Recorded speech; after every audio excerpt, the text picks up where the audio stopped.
Pendidikan abad 21 harus dapat membekali peserta didik dengan keterampilan belajar dan berinovasi, kecakapan menggunakan teknologi informasi, kecakapan hidup untuk bekerja dan berkontribusi pada masyarakat. Keterampilan-keterampilan inilah yang dinamakan dengan konsep kecakapan hidup abad 21. Salah satu prasyarat mewujudkan kecakapan hidup abad 21 adalah kemampuan literasi.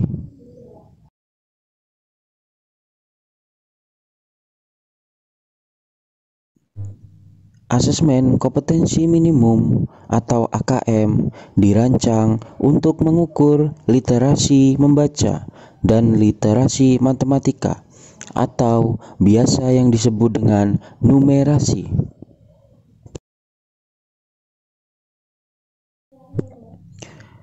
Asesmen literasi membaca bertujuan mengukur kemampuan untuk memahami, menggunakan, mengevaluasi, merefleksi berbagai jenis teks untuk menyelesaikan masalah dan mengembangkan kapasitas individu sebagai warga Indonesia dan warga dunia agar dapat berkontribusi secara produktif. Sedangkan asesmen numerasi dilaksanakan untuk mengukur kemampuan berpikir menggunakan konsep, prosedur, fakta, dan alat matematika untuk menyelesaikan masalah sehari-hari pada berbagai jenis konteks yang relevan untuk individu sebagai warga negara Indonesia. Komponen asesmen literasi membaca dan numerasi dapat dibagi berdasarkan konten, proses kognitif, dan konteks.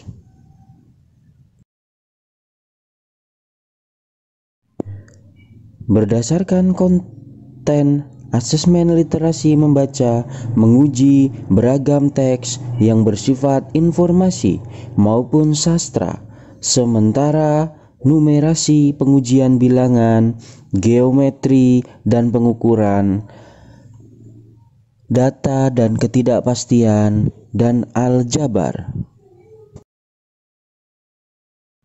Berdasarkan proses kognitif, asesmen literasi membaca, peserta didik diuji kompetensinya dalam hal menemukan informasi, menginterpretasi dan mengintegrasi, mengevaluasi dan merefleksi dengan konteks lain di luar pemahaman konsep, kemampuan penerapan konsep untuk masalah rutin, serta bernalar untuk menyelesaikan masalah non-rutin. Berdasarkan konteks, asesmen literasi dan numerasi yang diujikan kepada peserta didik mengangkat konteks, persoalan, sosial budaya, dan saintifik.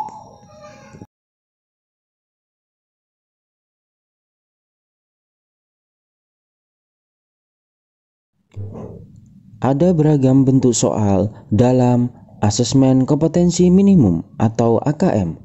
Bentuk soal yang pertama berupa soal pilihan ganda. Peserta didik hanya dapat memilih satu jawaban benar dalam satu soal. Bentuk soal yang kedua, pilihan ganda kompleks. Peserta didik dapat memilih lebih dari satu jawaban benar dalam satu soal. Bentuk soal yang ketiga yaitu menjodohkan. Peserta didik menjawab dengan cara menarik garis dari satu titik ke titik lainnya yang merupakan pasangan pertanyaan dengan jawaban yang benar. Bentuk soal yang keempat yaitu isian singkat. Peserta didik dapat menjawab berupa bilangan, kata untuk menyebutkan nama benda, tempat, atau jawaban pasti lainnya. Bentuk soal yang kelima yaitu uraian. Peserta didik menjawab soal berupa kalimat-kalimat untuk menjelaskan jawabannya.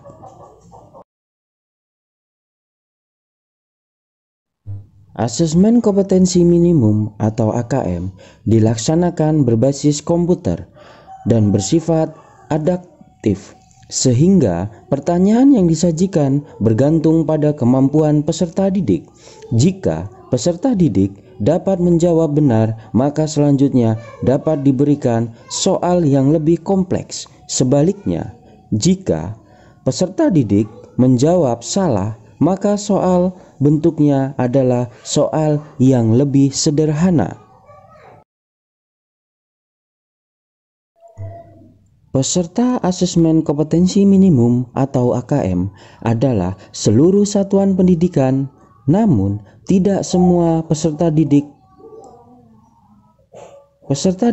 dipilih secara acak.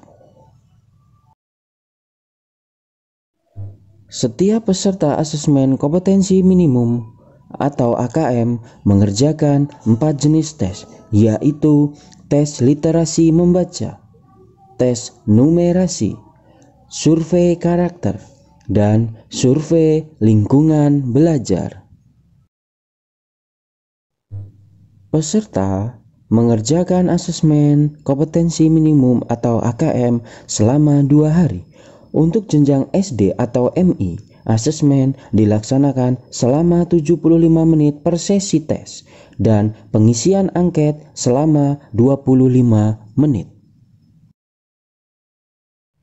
Sedangkan untuk jenjang SMP atau MTS, SMA atau SMK atau MA, asesmen dilaksanakan selama 90 menit per sesi tes dan pengisian angket selama 30 menit. Hasil asesmen nasional tidak ditujukan untuk individual peserta didik. Laporan hasil asesmen ditujukan untuk level sekolah dan daerah. Laporan ini digunakan sebagai alat refleksi diri sekolah untuk perbaikan pembelajaran.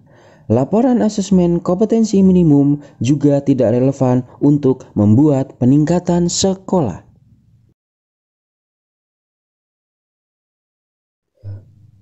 Dengan asesmen kompetensi minimum literasi dan numerasi, kita siapkan para peserta didik penerus bangsa yang mampu menghadapi abad 21.